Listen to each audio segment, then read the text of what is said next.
দেবাশিস বলে গেল যে আন্দোলন স্তিমিত হওয়া মানেই তো স্তিমিত হয়ে গেল না।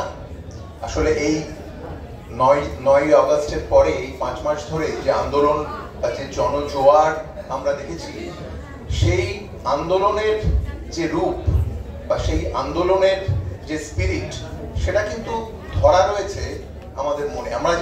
আমরা হাঁটছি, আমরা একসাথে প্রতিবাদ করছি, একসাথে গলা মেলাচ্ছি, আবার এখন হয়তো কিছুদিন থেমে রয়েছি, আবার মাঝে মাঝে এই কনভেনশন এবং আরো কিছু জায়গায় মিলিত হচ্ছি, মনে হচ্ছে যেন স্থিমিত হয়ে গেছে। কিন্তু আন্দোলনটা আসলে হয়েছে আমাদের মনে।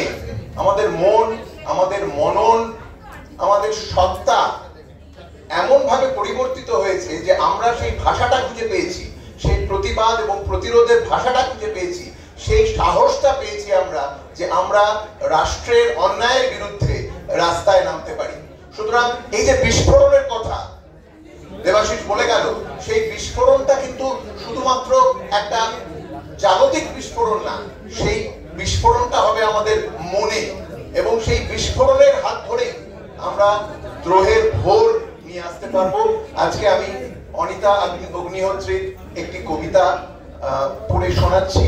কবিতাটির নামও ভোর আসে। আমাদের সঙ্গেই আছে সে বুকের ভিতর, নিজের হাড় ভাঙার শব্দ শুনতে শুনতে, নিজের রক্তে রুদ্ধশ্বাস হতে হতে, জীবন ও মৃত্যুর ঝাপসা সীমানায় শুয়ে তার মতো ভাবি ভোর এলো।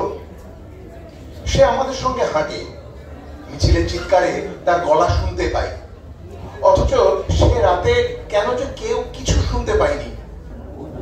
কোণে সাজানোর যত্নে যারা সাজিয়েছিল অপরাধ স্থল, তারা আসলে লাশ, অথচ জানে না মৃত্যু কি রমণীয় হতে পারে বিবেকের অল্প স্বল্প জায়গা বদলে। রক্ত মুছতে মুছতে, দেয়াল দরজা ভাঙতে ভাঙতে, দ্রুত হাতে একবার চুল আঁচড়ে দেওয়া পরিবারে। চিরুনিটা হাসছে কোন ডোবার জলে নিচে বসে। রাক্ষসেরা গলি দিয়ে হেঁকে যায়, এখানে সরমাল বিক্রির, মরদেহ থেকে ওষুধ, নারী মাংস থেকে পরীক্ষার খাতা। যে বিকোতে চায় না তার সদ্গতির জন্য কাঠখড় পোড়ানো বারবিকিউ। তারই মতো আমরা চুলে ফুল দিই, হালকা বেগুনি সোয়েটার পরি মাঘের বিকেলে। আমরা পাখির বাসায় ফেরা দেখতে ভালোবাসি নদীর ছলাচ্ছল।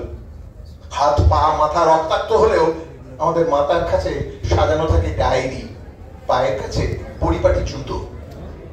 আদি অন্ত সব ঠিক, মাঝখানে কেমন যেন তোলপাড়। তাই সে আমাদের ডেকে এনেছে মিছিলের ডালপালায়।